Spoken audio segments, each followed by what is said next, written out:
अस्सलामुअलैकुम व्यूवर्स, कैसे हैं आप सब। Hope you all are doing well. Welcome to my channel प्रोज wait.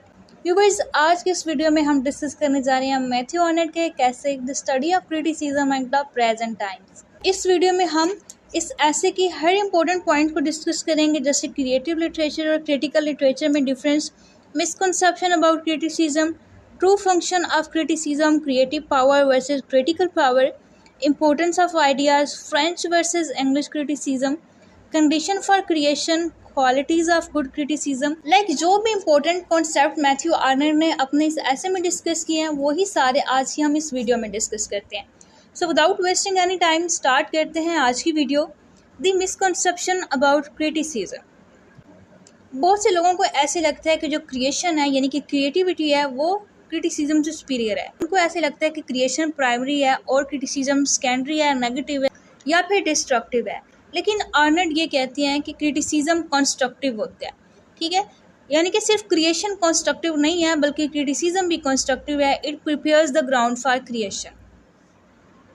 The true function of criticism. Arnold defined criticism as a disinterested endeavor to learn and propagate the best that is known and thought in the world. Disinterested का मतलब होता है not biased, personal और political। एक जो अच्छा critic होता है वो बाइस नहीं होता, वो पर्सनल नहीं होता, चीज़ को जज करते हुए उसमें अपनी पर्सनल फीलिंग नहीं लेके आता, उसको अच्छी नॉलेज होती है। Criticism should engage with highest human thought, not mediocrity. Propagation is spread truth and ideas to inspire society. कि सोसाइटी को इंस्पायर करने के लिए हमने ट्रूथ या आइडियाज़ को स्प्रेड भी करना है। So this is the most famous definition of criticism. ये बहुत इंपॉर्टेंट है। A disinterested endeavour to learn and propagate the best that is known and thought in the world. According to Matthew Arnold, creative power और critical power में difference होता है। Creative power क्या है कि हमने ओरिजिनल वर्क्स ऑफ लिटरेचर को जब हम क्रिएट करते हैं, और क्रिटिकल पावर क्या है कि जब हम उन्हीं वर्क्स ऑफ लिटरेचर को इंटरप्रेट करते हैं, एनालाइज करते हैं और लिटरेचर को समझने की कोशिश करते हैं। Great literature can only B produce when a society already has a strong intellectual and cultural development. अगर एक सोसाइटी के पास स्ट्रॉन्ग इंटेलेक्ट होगा और कल्चरल डेवलपमेंट होगी तभी ग्रेट लिटरेचर प्रोड्यूस हो सकता है सोसाइटी में।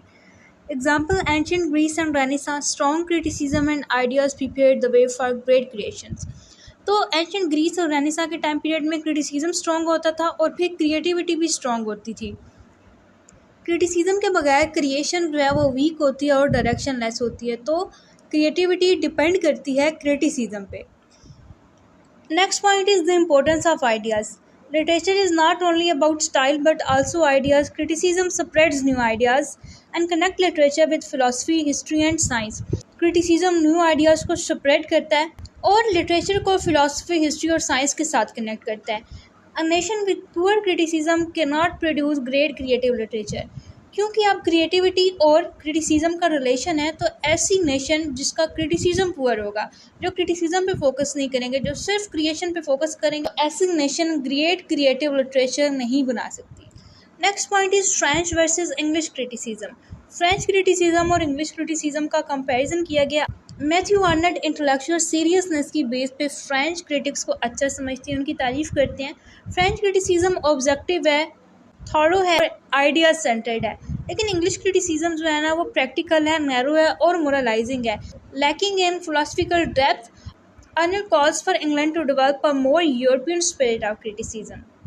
नेक्स्ट है जी हमारे पास कंडीशन फॉर क्रिएशन। क्रिएशन के लिए कौन कौन सी चीज़ें ज़रूरी हैं। Great creative works appear when society is intellectually prepared. Society का इंटेलेक्चुअली प्रिपेयर्ड होना बहुत ज़रूरी है। Criticism has already created an atmosphere of ideas and reflection. तो क्रिटिसिज्म क्या करता है, आइडियाज़ को रिफ्लेक्ट करता है। तो क्रिटिसिज्म भी होना चाहिए और सोसाइटी को इंटेलेक्चुअली प्रिपेयर्ड भी होना चाहिए। इस वजह से criticism acts as the preparation of the soil for creative literature. Criticism का डायरेक्ट कंपैरिजन है क्रिएटिविटी के साथ, तो ये कहना कि क्रिएटिविटी सुपीरियर है और क्रिटिसिज्म इन्फीरियर है, ये कहना बिल्कुल गलत है। Next point is qualities of good criticism. Disinterested मतलब उसमें क्रिटिक का इंटरेस्ट नहीं होना चाहिए। क्रिटिसिज्म को फ्री ऑफ ईगो होना चाहिए, free of politics, free from religion और पर्सनल एजेंडा। इंटेलेक्चुअल क्यूरियोसिटी होनी चाहिए, उसमें न्यू आइडिया को सीख करने की पैशन होना चाहिए। And compare them with the best in the world. Universality होनी चाहिए, सिर्फ इंग्लैंड के आइडिया ना हो बल्कि यूरोप और दूसरी पूरी दुनिया के थॉट्स होने चाहिए। connection with the life. Criticism should not be abstract. Criticism को एब्स्ट्रैक्ट नहीं होना चाहिए बल्कि ह्यूमन लाइफ और नीड के साथ रिलेट करना चाहिए. These are the qualities of a good criticism.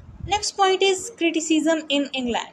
England में किस तरह का क्रिटिसिज्म होता था? तो इंग्लैंड का जो इंटरेस्ट है ना वो पॉलिटिक्स, बिजनेस और रिलीजन की तरफ होता था रेदर देन इंटेलेक्चुअल क्रिटिसिज्म. अब इसी वजह से इनका क्रिटिसिज्म वीक हो गया. This lack of criticism has weakened English creative literature in इस टाइम.